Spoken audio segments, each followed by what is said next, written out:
The last video has shown us that the best way to strengthen the brain really is just to use the brain and to use it in lots of novel scenarios and to practice things to get better at them. What a surprise! Strengthening the brain requires effort and practice, just like strengthening the body. Nothing worth having comes easy, so they say. But this is going to seem like bad news for a lot of people, even though I basically just told you to play computer games in order to get smarter. Unfortunately, a lot of us don't want to train our brains to get smarter. We just want easy answers. This is the same reason that 90% of people never end up sticking with their training regimes. It's too hard. They want the body, the strength, and the confidence, but they don't want to put in the work. Normally, I would say too bad. But as it happens, there may be a way that you can jump ahead and get the results you want more quickly. And that answer is to use smart drugs. Let's take a closer look at this concept, how it works, and whether it's for you. A nootropic, also called a smart drug, is any form of medication or supplementation that can make you objectively smarter in some capacity. This might mean that you improve your memory, your focus, your creativity, or something else. Either way, nootropics are to the brain what supplements and steroids are to the body. But are they safe? And do they work? Well, that all depends on what kind of nootropic you intend on using. Right now, reports tell us that somewhere around 90% of executives and CEOs across America are using nootropics of various descriptions in order to get an edge on their competition. These help them stay up late, be more confident during presentations, and generally perform their very best. One of the most popular forms of nootropic to this end is modafinil. Modafinil is a nootropic that works by increasing the amount of a neurotransmitter called orexin in the brain. This neurotransmitter is at least partly responsible for regulating the brain's sleep and wake cycle, along with various other bodily functions like appetite and bowel movements. Modafinil was originally designed as a way to treat narcolepsy, a condition that causes people to fall asleep for no reason and without warning. But it was found that it could also improve various other functions like memory, attention, and reflexes. This is because it can also increase dopamine, along with various other important neurotransmitters. There are no known side effects, and the pill has a half life of 10 hours, so in theory, a CEO can pop one in the morning and then be more alert, focused, and less sleepy for a whole 10-hour day. Another example is piracetam. Piracetam is a nootropic that increases acetylcholine in the brain. Acetylcholine is a generic excitatory neurotransmitter in the brain, meaning it generally increases the firing rates of neurons. This results in the brain becoming more alive, and subjectively, this might make you feel more awake, more alert, and more vividly aware of your senses. Piracetam takes longer to take effect and needs to build up in your system over time, but a lot of people find the effects very pleasant without any notable downsides. On the other end of the spectrum, you have things like 5-HTP. 5-HTP is 5-hydroxytriptophan, which is a precursor to triptophan, which is itself a precursor to serotonin. Precursor means building block, by the way, meaning that the brain uses these chemicals to make other chemicals. Serotonin is the feel-good neurotransmitter and is also somewhat inhibitory. This means that serotonin can help make you feel relaxed and happy at the same time and thereby combat stress. Serotonin also converts into melatonin, the sleep neurotransmitter, which makes 5-HTP a useful sleep aid when used just before bed. A CEO might use something like 5-HTP to come down after a stressful day, to perform better during a presentation by calming nerves, or just to sleep more deeply, leading to a more productive day the next day. So now the big question. Should you use these kind of nootropics? Of course, this is up to you, but as general advice, the answer would have to be no. There are no known side effects for something like modafinil or piracetam, But that's not to say there are definitely zero issues. These substances have not been tested for the long term, so no one knows what would happen were you to use them over a 10-year period. Not only that, but it's also a little concerning that we don't know precisely how many of these nootropics work. 5-HTP we understand, but it's not known precisely how modafinil impacts on orexin, only that it does. Meanwhile, it's completely uncertain how modafinil achieves its other benefits. And while there are no official side effects, I can personally tell you that that isn't entirely the case. For starters, it's well known that modafinil will make you need to go to the toilet a lot while also suppressing your appetite. This is, of course, a result of it altering the regulation of various bodily rhythms. I also found that modafinil made me bite the insides of my lips a lot as well as grind my teeth, likely a result of having lots of stimulatory neurotransmitters running around my brain. Pyrocetam will give you a headache unless you stack it with choline, and many people find that even then they can end up with both headaches and brain fog. Some people have reported feeling permanent brain fog as a result of using pyrocetam. Modafinil also makes me so focused that it isn't always a good thing. When I use it, I become glued to whatever it is I'm doing. If that's work, great. I'll be completely transfixed on work until I finish. But if I have a quick go on a computer game before I start working, then there's a good chance I'm not going to be able to stop. I'm going to complete that computer game before I get any work done.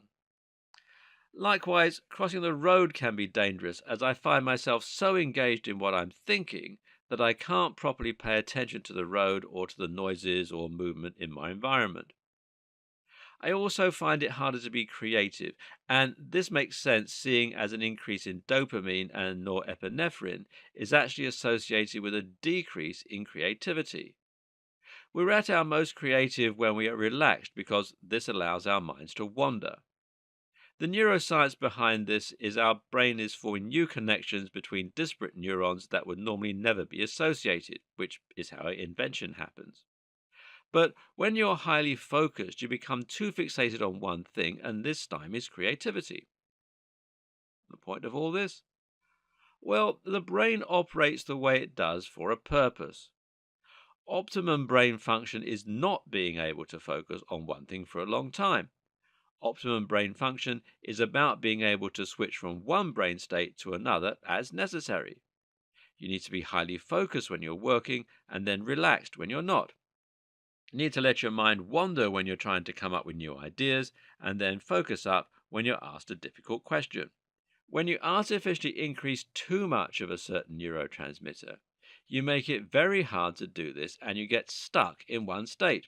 It feels optimum, but in fact it's just an artificial high.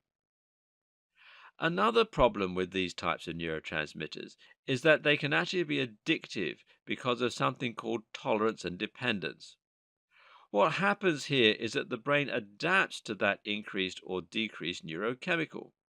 For example, if you have artificially increased the amount of dopamine in your brain on a regular occurrence, then your brain might respond by removing dopamine receptors to make the brain less responsive to it. Alternatively, it might reduce the amount of dopamine you naturally produce.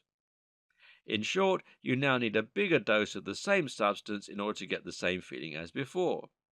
And eventually, your baseline can become so low that you feel bad until you get it.